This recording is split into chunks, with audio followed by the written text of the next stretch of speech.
right, what's up, everybody? Peace. This is Malik, the brother, chiming in all the way from Texas. Welcome to the Sit Down. This is our first episode where real stories are told and the truth unfolds. Again, my name is Malik. This is my brother Oran, my sister CDL, aka Cuban Delight. And again, this is the Sit Down where real stories are told and the truth unfolds.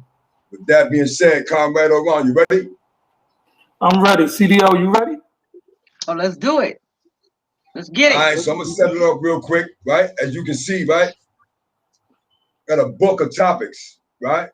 I like to write things down that's important to me because I'm getting old. I'm 55, I'm getting old, right? So with that being said, I'm gonna set it off with my topic, right? Every topic speaking about, we're all passionate about. Every topic we're gonna talk about, I'm quite sure for you viewers and you listeners that you're passionate about, you're aware of, and you want to see some changes. You understand? So with that being said, the changes begin with a sit down. The changes begin with conversations. Once the conversation is started and information is being disseminated, that's when we can start coming together to figure out how to make systemic and lasting changes. You understand? So I have a bunch of topics. Talk about it. Tell them about it. Yeah, so with that being said, like me and my comrade and my sister, we have some things that we're going to talk about, but I'm going to set it off with something that's been bothering me for years, as well as other topics I have to talk about that's been bothering me. Right now, I want to talk about racism in America, in politics, in sports, in the criminal unjust system, you understand, in schools, and in our communities, right? So with that being said, I have a question, right? And my question for the viewers, if this don't apply to you, don't take it personal. As they say, if it don't apply, let it fly. We're not here to take shots at nobody. We're here to talk about the truth, right? So what I want to open up with is racism in America. And so I have a question, a sincere, genuine, from my heart question. And my question is to racist Americans, whether you're white, black, brown, yellow, purple, or green, and European American, Europeans that are racist, right? And my question that I just want to ask myself a couple of weeks ago, right? I had to ask myself, wait a minute, hold on.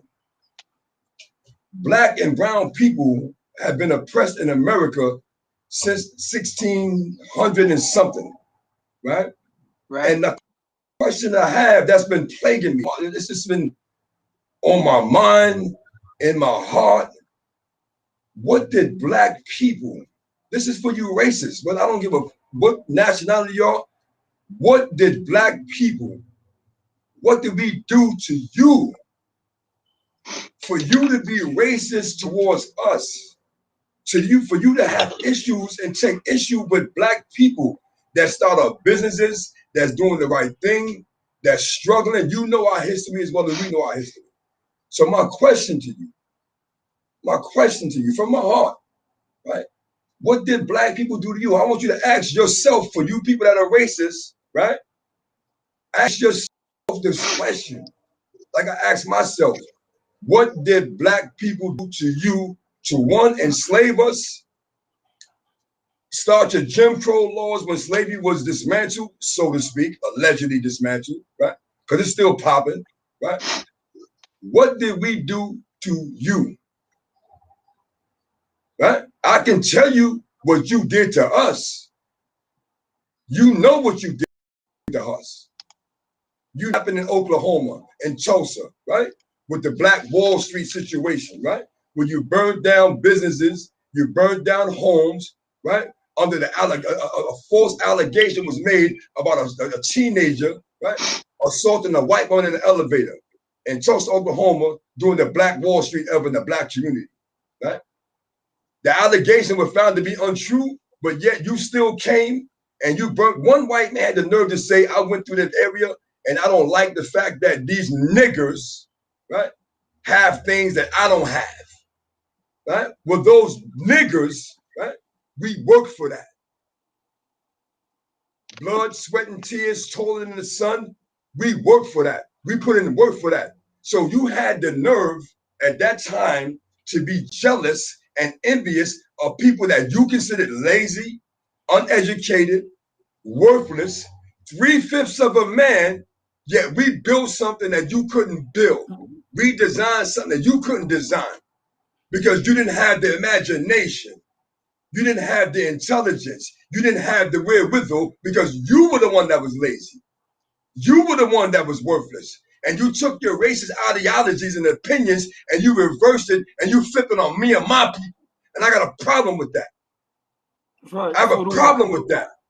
Because you use reverse psychology and you tried to make the black and brown people feel like they were less than and nothing more than 3/5 of the men. You denied our right to vote. You denied our right to learn how to read. You denied our right to education and to freedom. That was in the 1600s. You're still doing it. It was the 1600s and you're still doing it. So this is 2021, March 18th, 2021. Now you have Republicans that are so scared of a right that we have that was God given to us, right? And that you said, that you wrote into laws, the right to vote. Now you want to revise the voting system.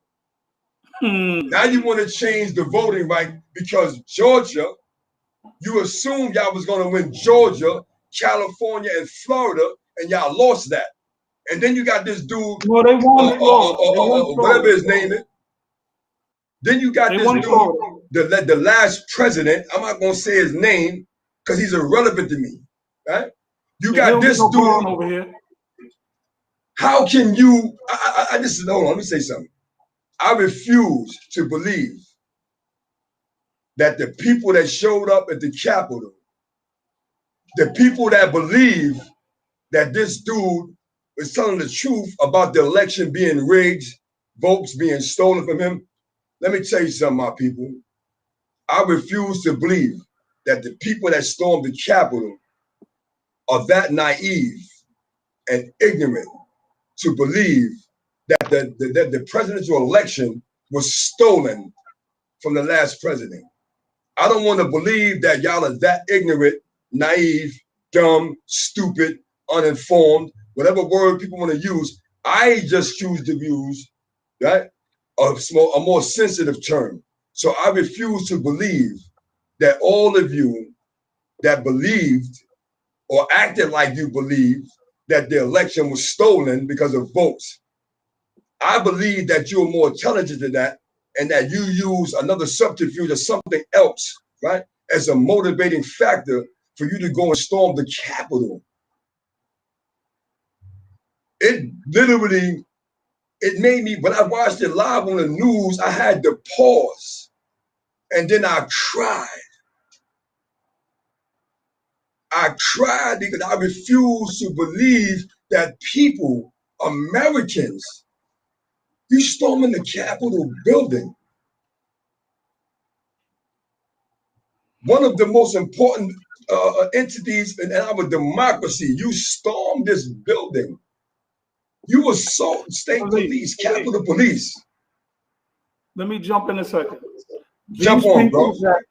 These people, what's up, viewers? How y'all doing? I'm on of the sit down, also Fonz and Dons. These people you mentioned that you refuse believe or were naive and unintelligent. They weren't naive, nor are they unintelligent. These are smart people. These are the very same people of what you spoke about or spoke on, who have these racist mentalities and ideologies that they believe this country is theirs and that it's been taken away from them. They're saying a few years from now, this country will be predominantly minority.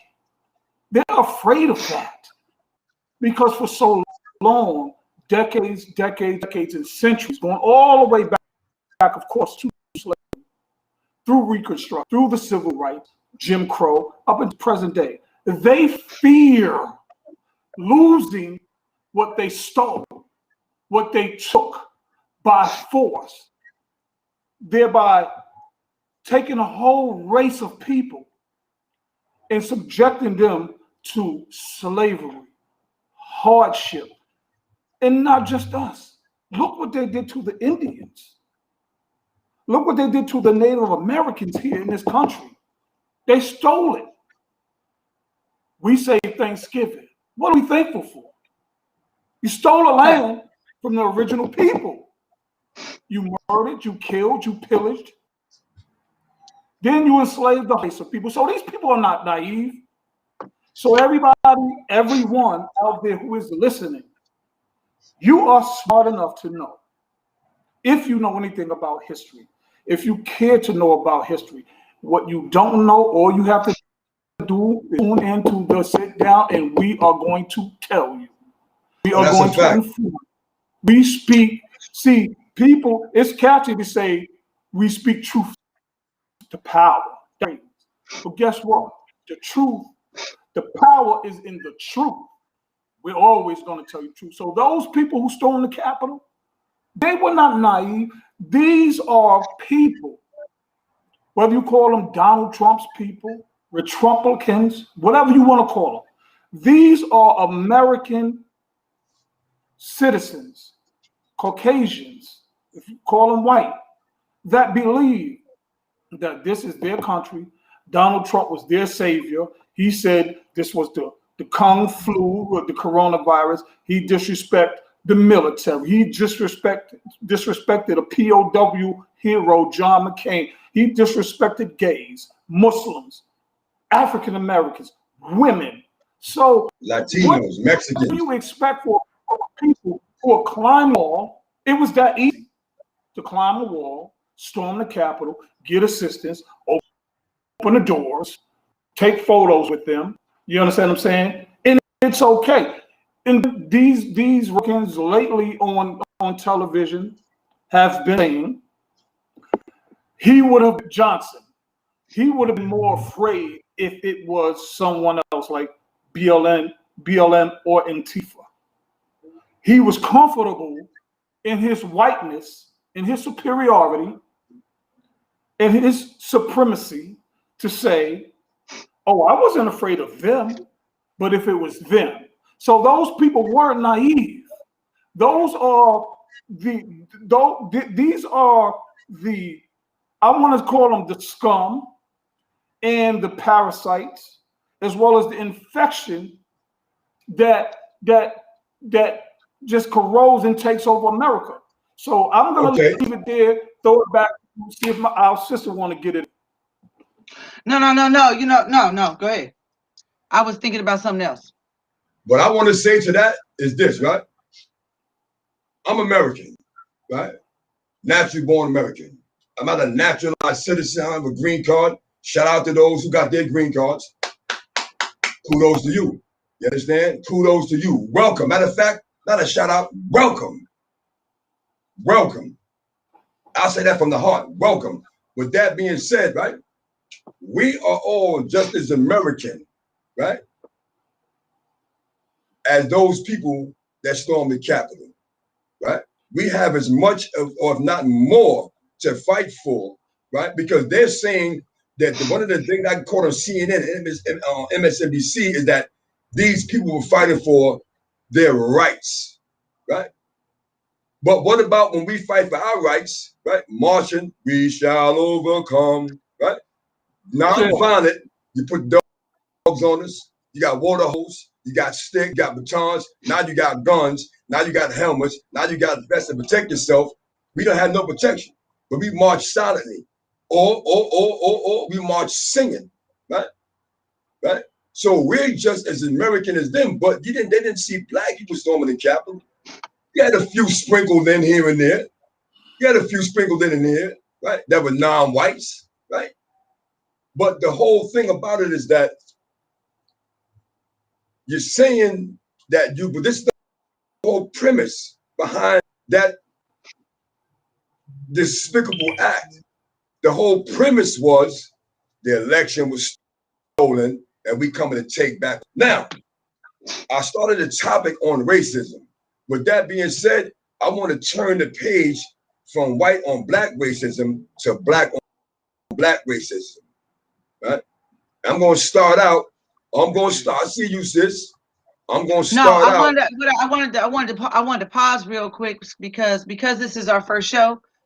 That maybe y'all can introduce yourselves, or we can introduce ourselves so people know who we are.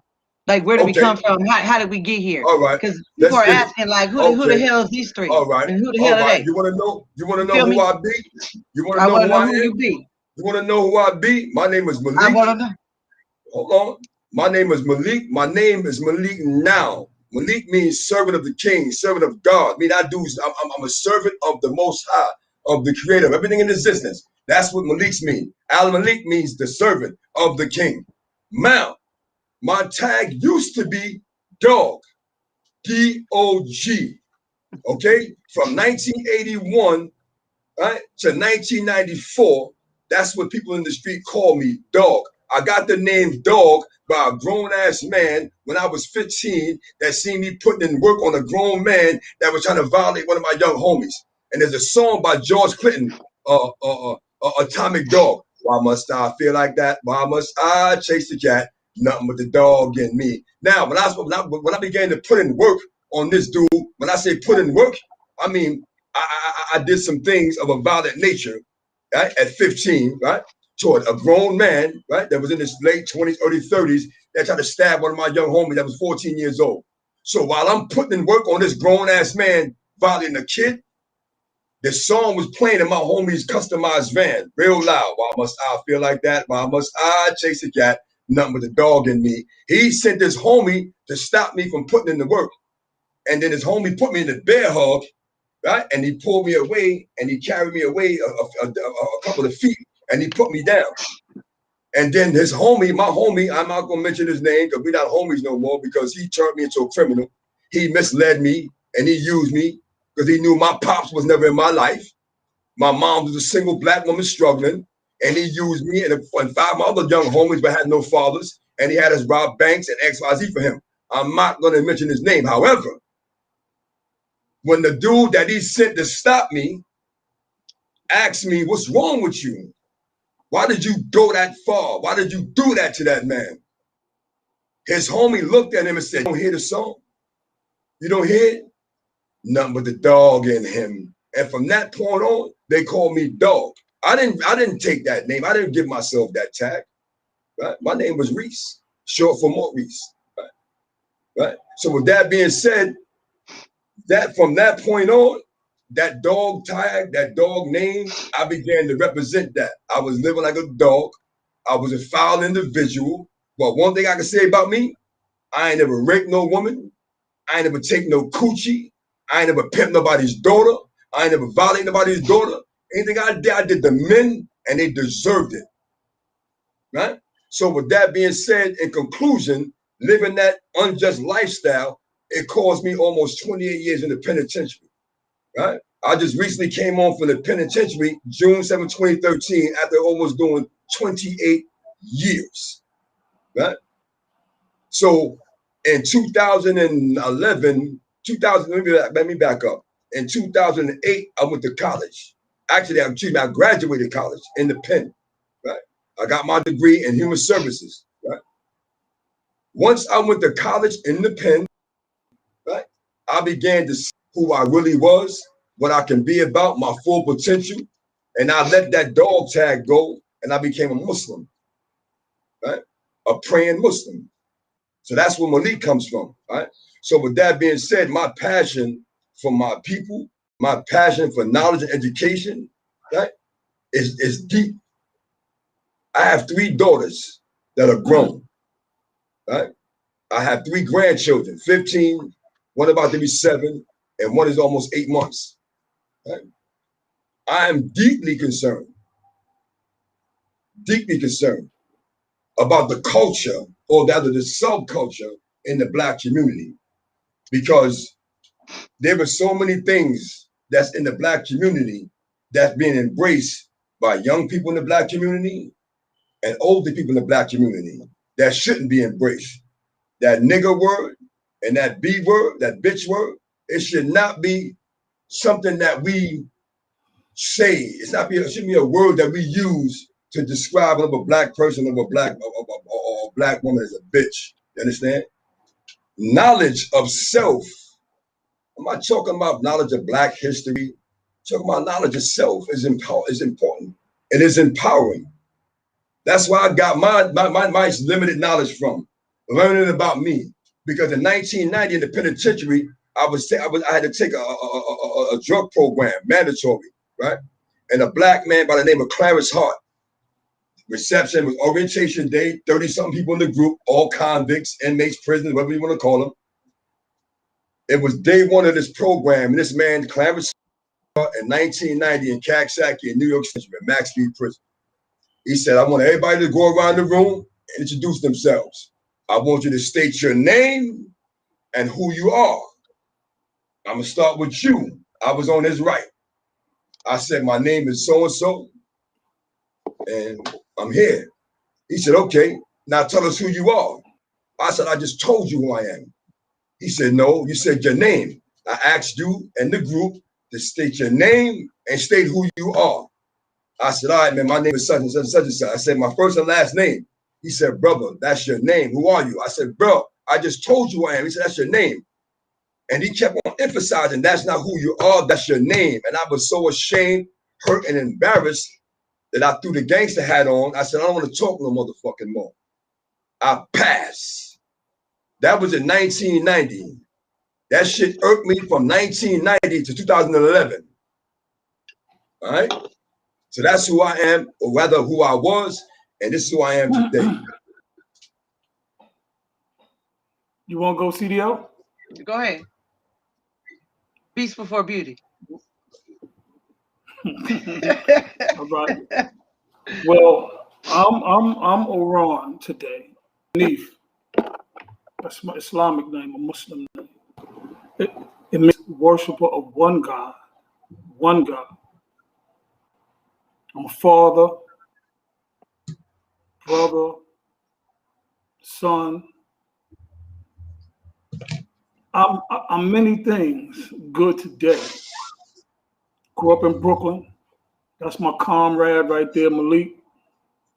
We put in a lot of work, game in the streets in our life. We've been a lot of places, seen a lot of faces. Certainly I've seen the faces of good and evil. I got 24 and a half years caught up in the system between prisons and institutions. Nothing good. Dudes think it's an honor. You get a stripe, you get a pat on the back because you went to prison. You're a fool. Coming home to parties, we having a coming home party, like you went and fought in the war, dove on an EID and saved your life, got your legs blown off. We come home to the parties now from coming from prison.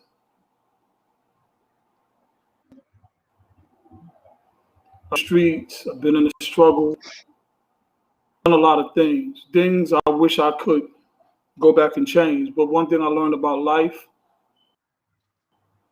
you only got one.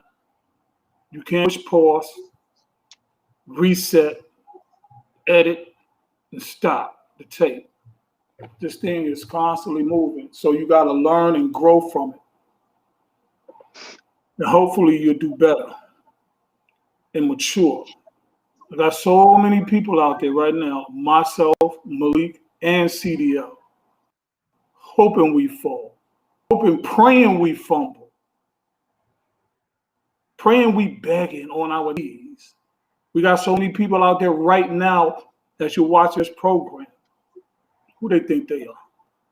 Why should we listen to them? And believe that the only rooms that our bodies should be in is a prison cell. And the only hallways that our feet should walk down is a prison hallway. But we're here to tell you who we are now, and that our presence are in rooms right now that our bodies are in good rooms. Because people are so much on the sideline hating and wishing and hoping and praying instead of saying, you know something, I salute that brother, I salute that sister out here in these streets. We in these streets for real. We not rapping on no record. We don't have a record deal. We in these streets for real. We was in those for real. My 16 bars is 3. This shit real. This is sit down. Anything you hear that comes out of our mouths is fact checked, and it comes from experience, hoodology, criminology, you name it. We didn't go to Harvard. We didn't go to Yale. We have our degrees in the streets and doing that time and putting in that work. So who I am today is a man that's on a mission to help save my people, because I took so much from my people. I poisoned my people. I harmed my people, my family, and friends. And I'm on a mission to make amends and save who I can. Now, we know we can't save everybody, and I know I can't save everybody. And somebody is looking right now like, wow. Remember the song, Mobb Deep went to prison, got locked down and turned nun? No, I'm not a nun. Ain't nothing nunish if that's a word about me. Okay? Don't let this smooth face fool you. Nunish. But it's just a change, and I'm just on a mission to do good work, to educate, to help, and assist, and make amends. So before my soul leaves this earth, I pray Allah, I pray God that He receives me, that I did enough work in my latter years to get into the Jannah, as you call heaven. That's why I am today. CDL, talk about it. My name is CDL. That's not true. That's a lie. My name is my name is not CDL. Where you get that name from? That's a nickname that my brothers gave me, among other nicknames that I have throughout my life. But they call me CDL, and that's what I'm gonna rock with on this show. First of all, I'm here for the same reasons that my brothers are here. However, you know what I'm saying, and I come from the same place. I'm just a female version of them, in and out of the penitentiary, in and out the streets, in and out of the drug life, and causing mass destruction in the communities that I was involved in, I have been boots on the ground. I've been out there with the protests. I've been out there with the standing against systemic racism and police brutality and oppression. And what I saw is it got us nowhere real quick. And my thing is this platform, hopefully people get something out of it. If not, I know the three of us will. You know what I mean? There ain't nothing like the meeting of the minds. People who are talking about some real shit, some real life, and some real solutions. Small-minded people talk about people, medium-minded people talk about events, and large-minded people talk about movement and about action. You know what I'm saying? And so that's why we're here. As time goes on, you'll know more about us. I'm sure some of you who are some of y'all might try to vet us out, so you'll find out more about us and enjoy that journey. Please do. Enjoy that journey. That's all I can tell you. You know what I'm saying? But I'm here, and the reason why I'm on this actual show, though, and why we decided to do this is because of my two brothers right here. When you meet like-minded people, you have to gravitate towards that. Like-minded people gravitate to like-minded people, and so. I'm here because there needs to be a difference. There needs to be some discussions that a lot of people are scared to discuss. There needs to, thank you, Tanya. I just saw you in the chat.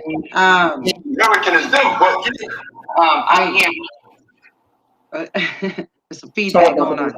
I lost my whole train of thought right there. But my thing is that there needs to be conversations that a lot of people say in their homes. They might say it at work. or not work or with their homies or with their family members, but they really can't speak out and make a change because of the repercussions and the consequences of doing so, right? So, you know, I'm a therapist today. I'm not a convict today, you know, and so I have to think of those same things, right? What can it hinder my career? Can it hinder my relationships? But at the end of the day, you either stand for something or you fall for anything every time. So, you know, I'm here regardless of the consequences. I'm here because I stand for something. And whatever consequence comes with that or whatever, and, you know, consequences aren't always negative either. They could be positive consequences. So whatever those consequences are, I'm here to keep truth and keep things real. You know what I mean? And it's just, that's just what it is. Yes, That's ma'am. what's up. So, Malik, you wanna uh, finish up with what you saying? yeah, pass it to my brother. So, what I want to say, right, in conclusion, right, let me pull up on y'all a little closer, right. I want y'all viewers, right, to be real clear, right. This sit down that we having right now, right, this shit is real. You understand? Because we coming from the heart. We're not doing this for fame. I'm already famous, but for the wrong reasons. My brother's already famous for the wrong reasons. My sister is famous for the wrong reasons. You understand? We've been there, done fame, name ringing bells in different states and in the penitentiary. We don't give a damn about name ringing bells, man. You understand? We care about enlightening people one person at a time, one block at a time, one hood at a time, one community at a time, because we want to get it back to, and it can happen, because history repeats itself, good and bad. We want to get it back to the hood is the neighborhood, right?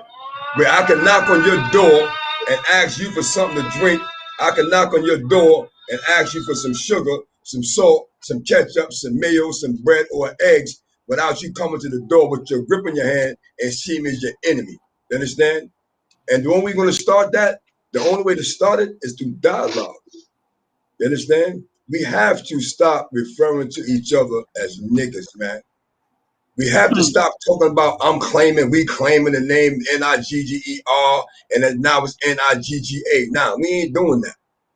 You understand? Because if I'm always talking about nigga this and nigga that, but then I see a black man that's a stranger, I'm seeing a nigga. I'm seeing what the white folk refer to when they coined that phrase, black man is a nigga. That black woman and child is a nigga. That's what let's keep it 100. Let's keep it a buck, right? Let's keep it a stack, keep it tall, whatever you want to say, right? Because if I can't walk past you and say, peace, black man, peace, my brother, and I've done that on many occasions. I've gotten silence. I've gotten a nod. I've gotten a stare. Sometimes I got, hey, man, peace, black man. Sometimes I got a what up. If we keep referring to each other as niggas and bitches, we're not going to level up collectively. It's not going to happen. Black Latinos, they have people that coined there's phrases that people gave Latino people, right? I'm not going to say it, but Google it. And you don't see these Latinos calling themselves the racist name that was coined, that was said to them. You don't see Latinos calling each other, yo, what's up, my spick? You don't hear the Jews talking about, what's up, my Jew dude? You don't hear the Chinese talking about, what's up, chink? You don't hear the white man talking about, hey, what's up, my cracker? But we got black man all day on radio, film, podcast, rap, you name it. My nigga. And then we try to justify it. I listened to the interview with Chaos S1 and Mike Epps. How Chaos One went through that whole the city in Africa, this, that, and the other, and we don't come from that. Okay, the white man created that term, and it was a term, a negative term, a hateful term, a disrespectful and degrading term to say you got 1/5 of a nigga. You ain't even a man. But we turning it around and trying to make it popular and say it's okay. You listen to these podcasts out right now. You listen to these artists right now. You listen to your homegirl, your homeboy, your man, your dude, your cousin, your uncle, My nigga, man, come on with that family. It's not even, it's outside the community. It's on, listen, man. Watch Love and Hip Hop. Matter of fact, watch Married to Black Medicine. Watch Married to Black Medicine. These are sisters with college degrees, professionals with doctorates. You understand? They have a license to practice medicine. They're doctors. I watched it last week. They call themselves bitches this and bitch that. Listen to Love and Hip Hop. Listen to Real Housewives of Atlanta. Hey, what's up, my bitch? Listen to the radio. Listen, man. I'm gonna say this and I'm gonna pass it. The FCC. I don't know who lobbied the FCC, the Federal Communications Commission, which is responsible for the language and things that are used on the radio. All of a sudden now you can say bitch on the radio. You can say shit live on the radio, right? Ask yourself why and when was it allowed to say bitch and other shit, other bad curse words on the radio? It's a setup. It's called indoctrination, man. They're teaching you how to be ignorant and stay ignorant. With that, I'll give it to my brother, man, before I get tight. CDL, before I start, anything you want to, add on? Because I want to try to move through minds for purpose of time. So you got time. You good. You got more than enough time.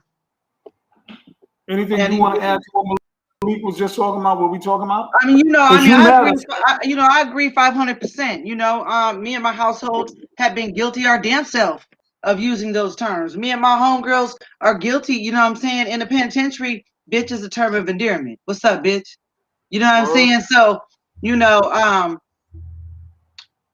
but it is a mindset. You know what I'm saying? And it's and words have meaning. And at the same time, the cockazoid is the one who, started this negative term because it wasn't always like that, and people will try to say that they did it to desensitize it, but that's not true, right? If we were trying to desensitize it, we wouldn't have an issue with Caucasians saying it when they're singing a song. So the fact that we're still offended when people say it when they're singing a song, obviously it's not desensitized, right? Is it only desensitized? Is it only desensitized when it's said to us, or is it said out loud? Like we have an issue with somebody singing a song and saying the N-word. You know what I'm saying? So, it's just a mind fuck, right? I call it mental masturbation. Like we just mind fucking ourselves over and over and over. You know what I mean? But we already know who runs the entertainment industry. So they kudos with it. Let somebody come up with some non-disrespectful to women and men rap song, and it's an issue, right? If you today's time, if you ain't talking about drinking some lean, popping some pills, you know what I'm saying, busting a cap in someone's ass, which half of y'all ain't gonna do shit. You know what I'm saying, or tossing up a broad. You know what I'm saying? Like it's not music. You know what I mean? Like this mumble rap shit, like look, like we were talking about the other day. We were brought up on gangster dope dealer music. They was brought up on dope user music, right? Yeah, plain and simple. So, you know what I mean? But we ain't desensitized to any damn thing, as we wouldn't be so damn sensitive about it. But not only that, it's crazy. I don't know about other parts of the country, but in California, Hispanics and Asians, especially gang members, they use the N-word as a term of endearment to one another. I've been in line somewhere and a whole bunch of Asians behind me that are gang members talking about nigga this and nigga that. I'm like, what the fuck is you saying? When did that become normal? It became normal when you hear it every day. It's a form of indoctrination. And a lot of these young cats that use the N-word, they don't really know its inception. These cats they're not really in school like that. You understand? You can't ask a young dude, 19, 20, who's the first, where did the N-word come from? Some of them would say us. Well, look, white people don't even know where the word came from. No, some of them don't. A lot of them don't. Most of them still sleep, walking around pretending like nothing happened. Yeah, depending on the age and when they were born. But I agree though, more or less. You know what I mean? Hey, so moving along. I wanna give a couple of quick shout outs right quick. I want to shout out to Mika Mallory, sister doing a thing, my son, Tyrone Muhammad out there in the Shy. Salute, big ups, homie. The coalition Yes, for Tyrone prison. Muhammad doing it too. That's right, he doing his thing. Y'all check Tyrone Muhammad out there in the Shy. What are you talking about? Got my shots I had on right now. The Coalition for Prison and Judicial Reform. I shout out to Jeffrey Mitchell, Jazz, salute for the support. Blackout Coalition, McCool Brand over there in South Carolina. I want to shout out our girl, Malik, focus on forward up in the DC and the Maryland area. I just spoke to her. I want to shout out. I want to shout out to my wife, Janelle Harris, if she exists, Linda Walker of Faith Works, and Akira Jenkins of Woman's Work.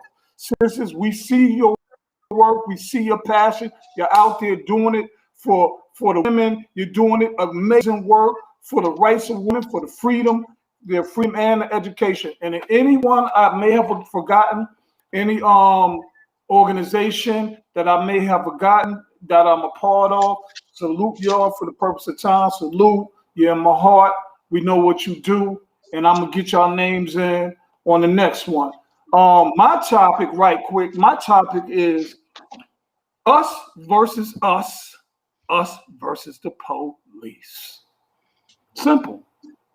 That ain't simple. 2015, the University of Yale and the University of Pennsylvania, using information compiled from the National Database on Police Shootings, found that Black, Indigenous, or people of color, whether armed or unarmed, had significantly higher rates of death compared to what's remained relatively steady since 2015. There were 5,367 police shootings over I need y'all to follow me on this. This is important. In 2015, there were 5,367 police shootings over a 5-year period. Remember the 5 years. And the exact numbers of Black Americans are sketchy, but it is estimated that more than half were Black on Black or people of color who committed these crimes against each other. In 2014, nationally, nearly 2,380 homicides occurred where African Americans were killed by other African Americans. In 2016, in Chicago alone, there were 2016. 500 homicides occurred in Chicago over a period of 9 months. And at year's end, there was a total of 762 murders, all by other Black men against other Black men and women who look like them. And in 2016, 6,000 people lost their lives to gun violence, and all over, and guess who were the assailants? And guess who were the victims? Woo! That's as good as mine. I know, you know, the people know. So now, in a 5-year period, there were 5,000, let me look at my numbers, 367 police shootings in 5 years that killed African Americans and people of color predominantly. In 1 year, 2000, we have 380 of those crimes in 2014. 1 year, that's half over 5 years, were committed by us against us, people of color. It's crazy because we talk about Black Lives Matter, right? Black Lives Matter. When do our lives start to matter amongst each other? See, it's good to say the police, defund the police. The police, the racist police is doing all this killing. We on television marching and rallying. I am by no means, so don't come for me with the nonsense talking about I agree with the police, I sympathize with the police, because certainly what they have done to our people, especially over these last couple of years, is not only deplorable and despicable, they deserve the same fate and the same time that we get. So I'm never agreeing with that. Okay? But we can't keep screaming the police is doing all the killing. Where in 1 year, we killed, not me, not Malik, not CDL, but our people are killing more of us than the police is killing in 1 year. So we scream the police, the police, the police. We gotta take accountability. I need to see Black Lives Matter marching in Chicago, or in the same energy and passion. I need to see Black Lives Matter and all these other groups marching in whether it be Louisiana, Georgia, DC, New York, wherever, when it's us killing us at these alarming rates. See, we can't keep talking about them. Just the problem. Everybody wants to talk about, we need to have a conversation. We need to have a discussion. Damn that discussion. Damn this conversation. We need action. And this action got to happen now between us. So we can't dismiss us and blame it all on the police and blame it all on the white man. Certainly and surely they got their faults and they dead ass wrong. I will never sympathize. I will never say it's okay, especially when they kill our people, Black and brown people, people of color, or any people of color unjustly. Okay? So let me make that clear. All right? I'm not co-signing, condoning none of that when it's unjustly. Okay? They dead ass wrong. And they ass need to be dragged in a courtroom like everybody else. All that police code and shield. Oh, y'all got 1-800-7-TIPS, 577 tips or whatever they got. Oh, so y'all want the public to snitch, but y'all don't tell each other on each other. Yeah. You're guns, you're planting evidence, know your boy and your partner doing some racist, dirty, underhanded, illegal. Oh, you ain't gonna tell on them, but you want the public. So hear what I'm saying? I'm not agreeing with none of that shit. Okay, especially over these last couple of years, what they've been doing. But at the same time, if we gonna talk about somebody wrong, we gotta look at us too. We dead wrong. We need that same energy, that same march, that same passion. I don't care what it is. I don't care if it's in North Carolina, if it's in Cali. We need to be, when one of us drop by one of us, we need to be out there full force talking about on their head, not talking. We need to be on their head. On their head. And when they talking about, you falling out because, when they catch a son or the police gun your son down, or they say that, he was a good child, do it to him. And you know how to pass to get in church, Malik. You know how to pass to get in church CDL or whatever. Give their eulogy. He was a good child. He graduated from high school. He was a good father, young father. He never hurt nobody. She was a part of the choir, and all this other. But they was the ones freaking causing all the havoc, selling all drugs, doing all the damn shit. So we gotta be honest. I'm blowing us up. I'm telling you, it is no secret. See, we want to cover the bullshit we do.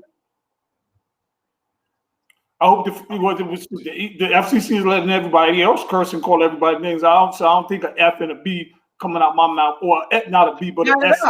Sure. Okay, so tell it like it is. So that same passion you talking about, you falling over, you fumbling and hemming and hawing, you gotta be able to call. Because when your son run in there and say, "Here, Ma, here go $1,000. Ma, here go this Gucci bag, this Gucci shoes," and they out there poisoning your same neighborhood, them same bodies dropping. As soon as he get knocked off, oh my God, they killed my baby. He was so good. Yeah, he was so good to you because he was bringing you the profits from his illegal. I used to do it. I was wrong. That's why I'm here with the sit down. Okay, we got to be bold enough, real enough to tell our kids and them having a conversation, snatch their little ass up like I was when I was growing up, slap them up. Say, let me tell you this how it's going down. This is what it is, and this is what it's not. You understand what I'm saying? We can't keep allowing our kids to come in the house and just hit us off with the bread. And as soon as something happened, we crying like he was innocent. And now we running down to the jailhouse. Because when I got locked, I took a lot of people. I didn't go by myself. I took my kids with me, my moms, the people that love me. So if you love your kids and you love your moms and your family, think twice. So leaving it there, how do we feel about us versus crime and us versus the police? Are we doing enough in our communities to call ourselves out, or are we just blaming it all on the police system? Because hold up, now many are going to say that black on black crime in the term is really disgraceful and takes away the focus of belittles who we are, because there is white on white crime that doesn't get talked about a lot, Asian, whatever, Latino, yes it is. But how do we feel about what we do to one another versus what the police do to us? Is the energy the same?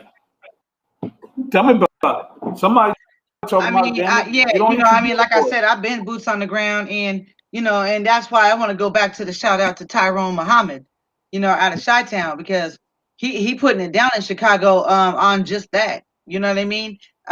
Yeah, he's against other things where they're poisoning the community, like the liquor stores and the marijuana spots that are discriminated against people of color, but yet they right in the neighborhood. You know what I mean? And how I've seen him shut down weed shops because look, a gang of black people are in jail for marijuana, but now you got a legalized one right in the hood that they just went to jail in. You know what I mean? So and I see, but on top of that community work that he's doing, brothers like him, like, what I'm saying, when there's some gang interaction going on, he out there frontline, either trying to intervene, doing what he got to do. You know what I mean? And that needs to be, you're on point with that. There need to be just as many, if not protests. There should be a protest every day, all day, as many people get killed by, black on black crime or brown on brown crime. You know what I'm saying? So there needs to be a whole lot. There's a lot of gang intervention in every state or city, or not everyone, but a lot of them. But how effective are they really? Mm-hmm. How effective when most of the people who are running them are still teetering the life still, right? Like you teetering still on if you are on this side or you still with the business, you know what I mean? With the shit. So, you know what I mean? But how effective is it? Are you just sitting in a building waiting for a gang member to come to you? Right? Or are you out there boots on the ground trying to educate and talk to your brothers and sisters? You know what I mean? So I totally agree. The whole world, anyone who knows me knows how I feel about the police, the police brutality. You know what I mean? And it's really disgusting to me. The most disgusting thing in the world to me is when people of color are talking about the police brutality, that a Caucasian will automatically intervene. Well, you guys are killing yourselves anyways. What does that got to do with the police, right? What is black on black or black on brown or brown on brown violence got to do with police brutality? Like those are apples and oranges, right? They all lead to the same outcome, death, right, of the people, but that's apples and oranges. Mm-hmm. You know what I mean? The police brutality. So because we have an issue, which is going to end up segueing into my topic, right? Because we have an issue in our community with black on black crime or brown on brown or brown on black, that makes it okay for the police to kill people, right? Like, I know we say that, but that's everyone's argument. Well, there's twice as much black on black crime as there is police on black. Like that, what does that got to do? You know what I'm saying? So it infuriates me when people use that argument. Not, you know what I'm saying? I'm totally with you. It needs to be addressed. It needs to be addressed more than anything, really, right? Because we don't put ourselves in positions, and yes, innocent people get killed every day by cops, but still, are we putting ourselves in them positions? Right? Right So now, I totally agree. So as the big homie was speaking, right? And as the queen was speaking, right? I'm listening to everything both of y'all said one at a time, right? But in my silence and in my paying attention and listening, right? My blood is boiling right now, right? I'm 55, right? By the grace of God, I turned 55 December 12th, 2020, right? almost 28 years of that was spent in the penitentiary, right? Came home 8 years ago, June 7, 2013, right? The brother said a little ago that when he was doing what he was doing, his mother suffered, his family suffered, right? His loved ones suffered, right? I'm sitting back thinking about my introduction, right, to ignorance, right? My introduction to crime, right? My introduction, right, to I became somebody that my mother didn't know, my family didn't know, and they stopped fucking with me. Right. For decades. Right? Right. He knows his mother well. I know his mother well. Right. Right. We call his mama Mama Harris. Right. Call his mama Mom. Right. Call my mother Mom. Right. Big Mom. Right. I'm absolutely devastated by my actions because I knew better. Right. When I was 14 in them streets, I knew what I was doing was wrong. I had a choice. Stop, take your ass back to school, graduate, and become somebody. I had goals, right? I wanted to be a cop or a fireman when I was 8, 9 years old, watching Starsky and Hutch, SWAT, Beretta, all them cops. Because in my era, when I was young, most of the shows on TV was about police. You understand? Hot shot, baby. So with that being said, right, I'm thinking about when the brother was talking, I'm just sitting back, reflecting. I'm listening to him though, but I also reflected on 28 years in the pen, right? Almost 28 in the pen and almost 8 years in the streets, thugging and bugging. All that money me and him got together and separately, I don't have no real estate. I don't own no fucking house. I don't own no fucking land. You understand? I'm in Texas and my middle daughter is in New York going through a divorce, right? And she's struggling and she's hurting because of what another black man is doing to her. You married her and then you took off the mask and you became who the fuck you really are. She's grateful I'm where I'm at in Texas, and I'm definitely grateful I'm out in New York right now. You understand? Because my daughters don't know what it feels like to be abused by no man. You understand? So with that being said, this sit down situation for the viewers, man, it's a sit down because it's a conversation about real shit, man. The shit that I've been through, I'm still affected by it because so many people was hurt. My mother only seen me graduate. My mother in 2011, going on my 26th year in the penitentiary, my mother was diagnosed with stage 3 breast cancer. Didn't smoke cigarettes. Because of her faith in God, she refused to do chemo, and that breast cancer, it traveled to her brain and became stage 3 breast, stage 4 brain cancer. When I came home in 2013, I went to my parole officer. I gave him the documents from the doctors. And they gave me a travel pass. I flew to North Carolina. I saw my mama. I left, came back the next day and seen her. I left on the way to my aunt's house in High Point in Forest City, North Carolina. The doctor called on the cell phone, so he needed to come back because she's about to go any minute now. We turned around, went back to the hospice center for the terminally ill, and I couldn't walk in the room. I was terrified to go back in the room. My aunt said, go back in the room and just talk to her. And I said, what am I going to say? What am I going to say to a woman, my mother, her only child? I was not there for my mother when she needed me the most. When she was diagnosed with cancer, right? That shit is still bothering me because my mother only seen me do one thing positive in all my fucking years, man. The only thing my mother seen me do was graduate junior high school, and I didn't graduate with no fucking honors. They graduated me to get the fuck rid of me.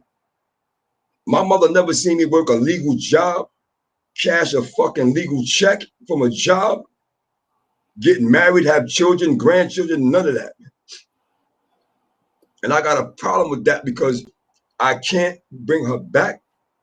I can't undo the damage I did to my mother, to my family, to myself, to my children, and to my community. You understand? So this sit down and the work that we're doing with Cons to Dons and the move we're trying to create is serious, man. What is Cons to Dons? Can you let everybody know what that is? Cons to Dons is a movement. Cons to Dons is a magazine we're about to put out by the grace of God. And it's about, in a nutshell, it's about featuring men and women that was in the penitentiary for whatever they was in the penitentiary for, aside from rape and violent crimes against women and children. We ain't fucking with you. Be clear on that. Right?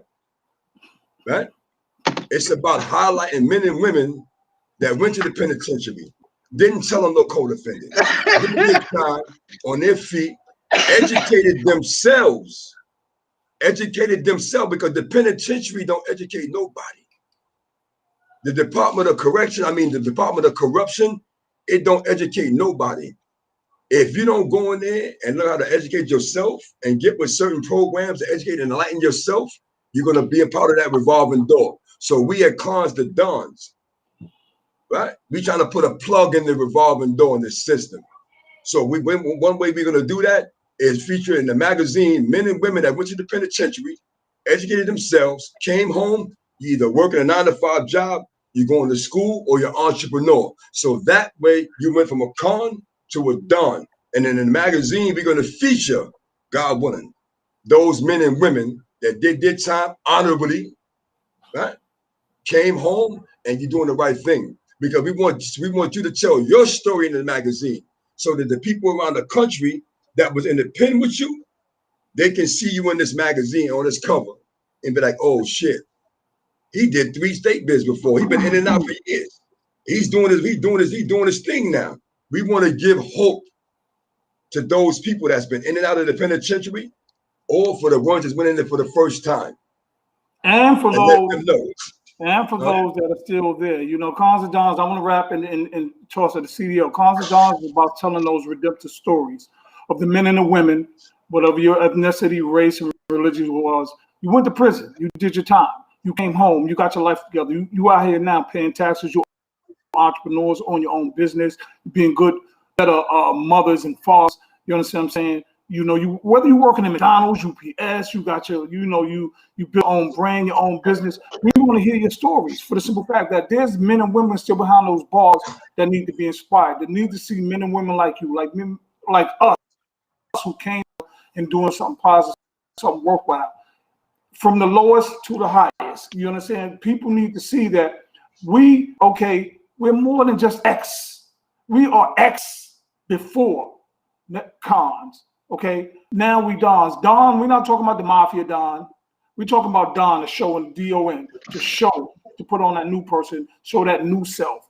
You understand? So be that inspiration, be that voice, be that representation. So people can look and say, hold on a second, my whole idea and perception of an ex-con is totally messed up because look what they are doing and look what they have done. Look where they came from, they've been through, and look where they are. So that's what Dons is about. This was the magazine about, what the movement and organization is about. It's about showing new self. Because too many people out there, when you think about the ex-con, they say, listen, we don't want to hire you. And we see that, not just in being ex-con, and systemically from being African-American or people of color. You don't want to hire you. Housing, discriminating in housing.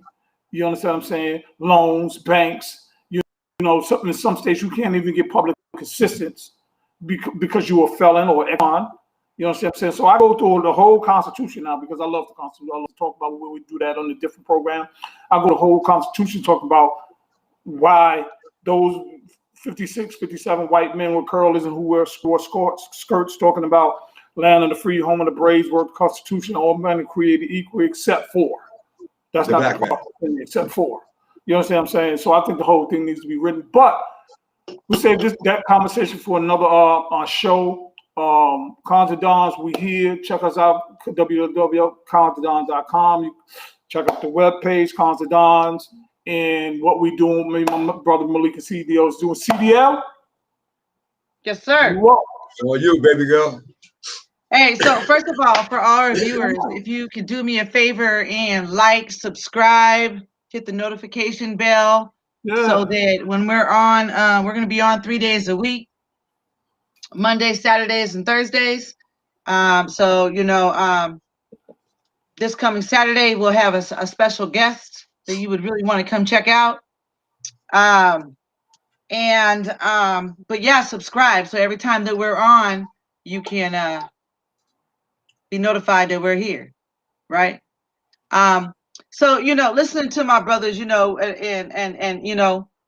I like to get to the root of things, right? Like, why are we where we are today, right?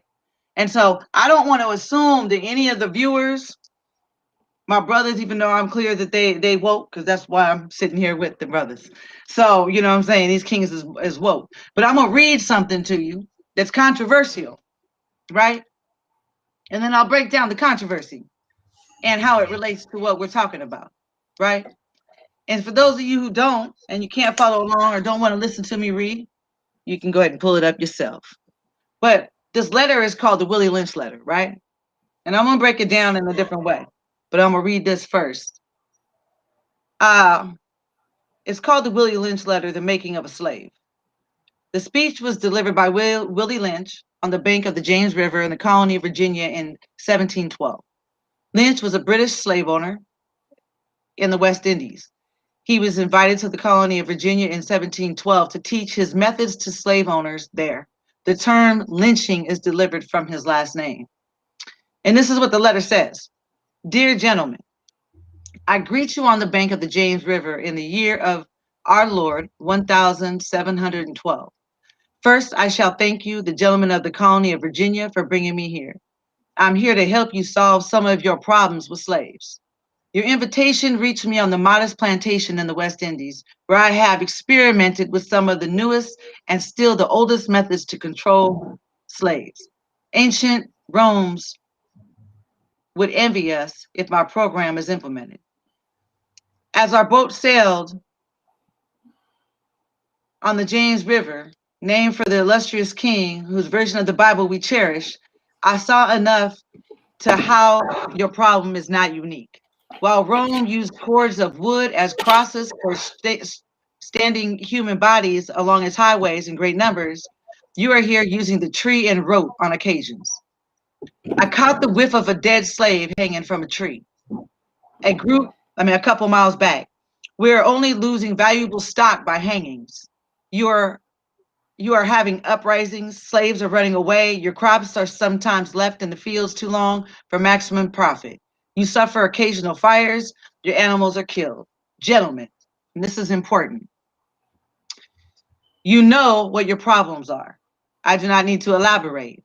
I'm not here to enumerate your problems. I am here to introduce you to a method of solving them. In my bag here, I have a foolproof method of controlling your black slaves. I guarantee every one of you, if installed correctly, it would control the slaves for at least 300 years. My method is simple. Any member of your family or an overseer can use it. I have outlined a number of differences among the slaves and make the differences bigger. I use fear, distrust, and envy envy for control. That is so important. Fear, distrust, and envy for control. These methods are worked on my modest plantation in the West Indies, and it will work throughout the South. Take this simple little list of differences and think about them. On top of my list is age, but it's there only because it starts with an A. The second is color or shade. There is intelligence, size, sex, size of plantation, status on plantation, tall or short. Now that you have a list of these differences, I shall give you an outline of action. But before that, I shall assure you that distrust is stronger than trust, and envy is stronger than adulation, respect or admiration. The black slaves, after receiving this indoctrination, shall carry on and will become self-refueling and self-generating for hundreds of years, maybe thousands. Don't forget, you must pitch the old black male versus the young black male, the young black male against the old black male. You must use the dark-skinned slaves versus the light-skinned slaves, and the light-skinned slaves versus the dark-skinned slaves. You must use the female versus the male, and the male versus the female. You must also have the white servants and overseers distrust all blacks. It is necessary that your slaves trust and depend on us. They must love, respect, and trust only us. Gentlemen, these kits are your keys to control. Use them. Have your wives and children use them. Never miss an opportunity. If used intensely for 1 year, the slaves themselves will remain perpetually distrustful of each other. Now, I know that was a lot, and I know that was a mouthful. But everything in that, and let me be clear, there's a whole lot of controversy. You know, I have 3 books on the Willie Lynch letter. And there's a lot of controversy out there saying that Willie Lynch did not exist. They couldn't prove that he existed. However, and so therefore the Willie Lynch letter is not real. But what I can tell you, and Farrakhan spoke on this, Minister Farrakhan, and several other people. But what I can tell you is this: whether Willie Lynch was a real human being or not, that indoctrination is real. 5,000%, right? That indoctrination, when I read that, it disrupts my whole entire soul. Like I'm on the verge of tears right now. Every time I read it, I am disturbed because I look at where we are.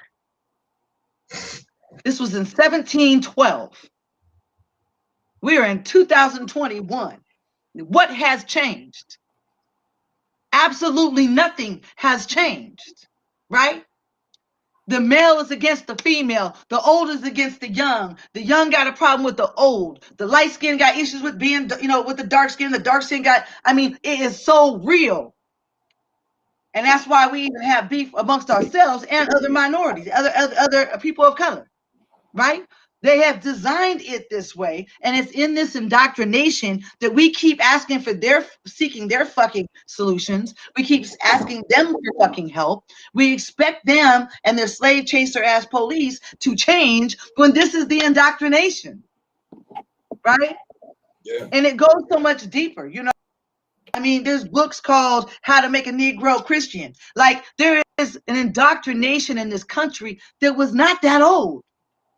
Like in the 60s, they weren't even allowed to just freely go to school wherever they want to. That wasn't that long ago. I was born in the 70s. You know what I mean? So, and people need to understand, if they don't understand the indoctrination that we're dealing with, then there cannot be a reverse to this. There cannot be a change. There needs to be a mind cleansed, right? Matter of fact, people talk about brainwash. We need our brainwashed. Right? We need this whole little thing just unscrambled, because the indoctrination is what's killing us and our people. Period. I need you to do me a favor, right? I want you to explain to the people, right, who may not determine indoctrination, what indoctrination is and what it means. Indoctrination is you want me to look it up and define it? Let's do that. Let's not lean on my understanding. No, right? Because your understanding is the proper definition. Indoctrination. We don't need Webster's. I'm going on true. I'm going on that reading. We don't need Webster's. Actually, I'm just saying. I don't like to lean on. People be like, "Who the hell is she?" Right? But to me, an indoctrination is a deep-seated teaching and a conditioning. Right? A conditioning in our thinking, a conditioning in our behavior, a conditioning in our belief system. Like when we look at education and we look at how the disparity of how people of color, you know what I'm saying, they're starting to increase now, but over time, like people, look, statistically, people don't go to school unless they're taught that in home. Right? But there was a time where we weren't allowed to go to school. So who was carrying on that idea? You know what I mean? There's a lot of people who are not in the cities like we are. They're not around people who are educated. When I went to school, I never heard about education. Ever. No one ever discussed with me about education growing up. Ever. Not one time. You know what I mean? But that's that conditioning, that learned helplessness, that victim mentality that we're suffering from. Right? But most importantly, in that indoctrination, the most important part of that indoctrination is this, that they must use fear and envy to control us. And that is what they use. Fear of the police, fear of consequences, fear of the system, fear of social workers who are there to help. We're in fear of everything. And it controls our movement. But and they're still fear using your brother and your sister even more. Absolutely, because fear is what makes you shoot. Otherwise, you knuckle up, right? Shooting a gun don't make you hard. Using these make you hard. You know what I mean? That don't even make you hard either. But you know what I'm saying. I know what you mean, though. Yeah, you know what I'm saying. Coming from the fucking shoulders. But my thing is this: we're so indoctrinated that we can't. How do we indoctrinate the people? Right? How do we, change that indoctrination even within ourselves? Like it starts with self, and that's why we have to sit down, because the three of us have done enough work on self to change that mindset, to make it our business to become self-educated and learn the truth about what we're talking about. Not our feelings. Fuck our feelings. Feelings aren't facts. Right? This is where the truth is told. Right? Because we're dealing with some facts. Fuck our feelings. Right? Our feelings get us fucked up every time. To all our viewers that are out there, let me add right quick that the sit down is real. No. I love what you're doing. But to our viewers out there, as we said in the very beginning, where the truth is told and real stories are told, myself, Malik, and CDL, we're very passionate. So we're gonna have at times we use colorful language. So if this is not something for you, log out, don't tune in, because you're going to hear colorful language. You're going to hear words that you've used before, you probably use in the house, you hear every day. So, we're not going to say excuse us and we're sorry for being passionate about who we are and how we speak. But we will try to tone it down just a little bit for those sensitive ears, and try to keep the colorness, the colorful, the color. That's not a promise. That's a try. That's not a promise. Because when I get hyped up, I'm just speaking to our viewers that's probably wondering and saying why they cursing. Can they not use another intelligent word and Yeah, of course we can. So we're gonna try. So we just putting that out there to the viewers. Let's be clear. Our vocabulary is extensive enough, right, to insert a word, you understand, to describe saying fuck you. We have enough vocabulary, our vocabulary is extensive enough to insert a word where you're coming from. But in the passion, like the brother just said, right, and when you get caught up in the bad, like I'm gonna give you an example. Kirk Franklin, he's in the hot seat right now, right? For colorful language that he used on the phone with his son, right? That he was having an issue with, right? But here he is, a pastor or gospel singer, right? Someone that's looked up to in the Christian community and other communities, right? We're human. That's the bottom line. And also, beyond that, this is the sit down where real stories are told and the truth unfold. And we're going to keep it 100 with you. You understand? The language we use, listen, man, the language has nothing to do with the issue. With the truth. You understand? Right. You can focus on what we're saying or what my language is. Right. But the bottom line is don't pay attention to the colorful language. Like the brother said, we're going to try to be mindful, but sometimes we get caught up in the conversation. I just put that out there, brother. That's all. That's a fact. Do what you do. CDL, do what you do. I'm yes, sir. I speak, but I just put it out there to the viewers. You know, don't get scared. They'll be all right. Yeah. So with that being said, there's a Christian station down. If they scroll, they'll find a Christian station. Right. So with that being said, the sisters just are talking about the indoctrination, right, of how to break a slave. You understand? How to turn this slave against himself, against his community, against his family for 300 to 1,000 plus years. And that shit is still going on. It happened in 1712, and we still fearful of each other. We still don't like each other. We don't trust each other, but we talking, I got love for you shit. You understand? So now I want to conclude on the topic. The brother opened up about the number of shootings around the country, right? I have a problem with this organization called Black Lives Matter. That's a whole nother show. No, but I'm going to shoot.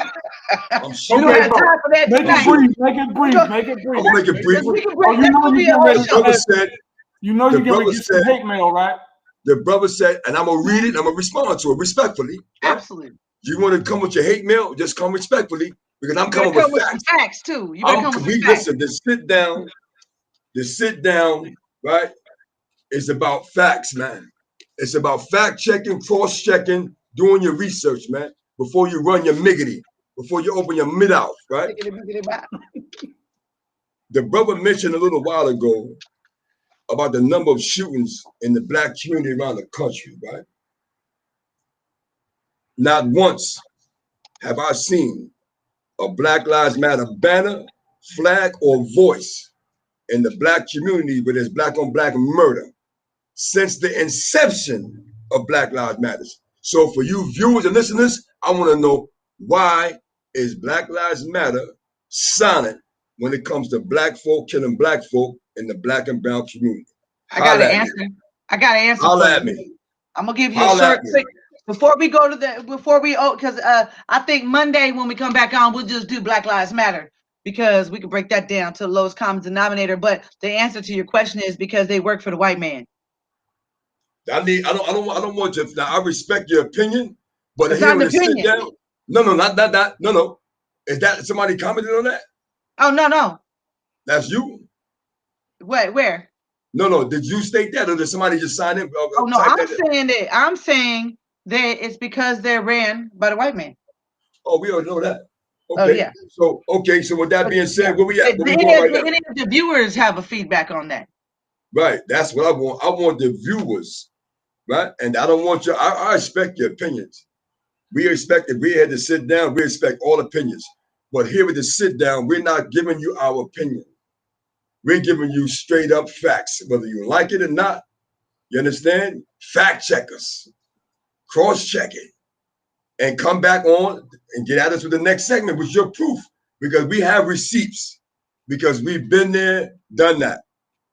And for the things that we haven't been there and done, we do our research. Because people that's listening, right?